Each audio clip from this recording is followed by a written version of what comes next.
Obsession, released this year and directed by young filmmaker Curry Barker, follows a hopeless romantic who breaks the mysterious one-wish willow. In hopes of winning over his crush, his wish comes true, but he quickly discovers that some desires come with a dark and sinister price. This review is completely spoiler-free, so if you haven't seen the film yet, don't worry, I won't ruin any surprises for you. I'd already been following Curry Barker and Cooper Tomlinson through their comedy sketches online. What really sold me was Curry Barker's short films over the past few years, especially Milk and Cereal. If you haven't seen that short, you can already tell he has a unique voice as a filmmaker. What's even more impressive is what Obsession has accomplished. Made on a micro budget around $750,000 to $1 million, it's gone over to gross over $427 million worldwide. And I'll be honest, as a filmmaker myself, my first reaction was a little bit of jealousy. Seeing someone who's only 25 years old reach a milestone like this really makes you stop and think.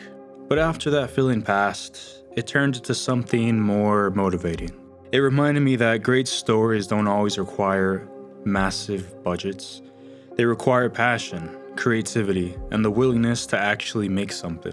As a whole, Obsession absolutely delivers. From the cinematography to the writing, and especially the performances. This movie constantly punches above its weights. On paper, the premise sounds fairly simple, but the execution is anything but. The story is layered with questions that naturally pull you in. It takes one of humanity's oldest questions, what if? What if wishes actually worked? What if every word mattered?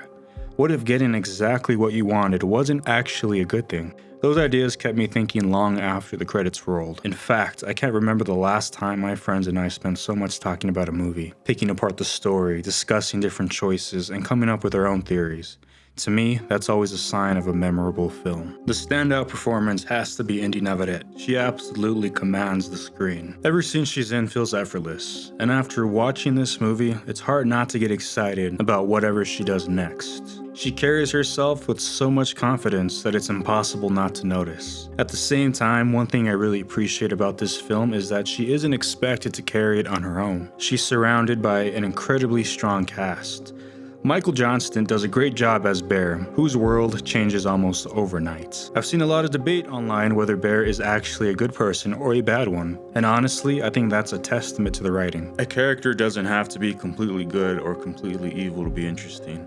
Without getting into spoilers, there are definitely moments where you can understand Bear's perspective, but after one particular decision, there really isn't much room left for debate, and I'll leave it as that. We're living in a really interesting time. We're seeing comedians make that jump into horror. Jordan Peele is probably the biggest example of that. Now you've got Zach Cregger from The Whitest Kids You Know, making his mark on the genre as well. I don't think that's by coincidence. Comedy and horror actually have a lot in common. They have a lot of the same story beats. They both rely on timing, both rely on tension. One builds towards a laugh, the other builds towards a scare. Watching filmmakers successfully make that transition is such a cool thing to witness. I think Curry Barker is going to be another great example of that. I don't really have many complaints. Instead of focusing on flaws, I found myself paying attention to the creative decisions that reminded me why I love filmmaking in the first place. Watching this movie didn't leave me thinking about what I'd change. It left me wanting to make something, and that feeling in itself is special. I'm gonna give Obsession a 9 out of 10. It's one of the most inspiring independent films I've seen in a long time, and I can't wait to see what Curry Barker and everyone involved creates next. I'm glad my smile lights you up. One time you're cutting chicken, you slice your finger, there's blood everywhere. I took blood and put it in a Ziploc bag, put it on my pillow. Every Wednesday at 3 a.m., take my finger, a portion of blood from my forehead to my nose to my lips onto my tongue. No homo.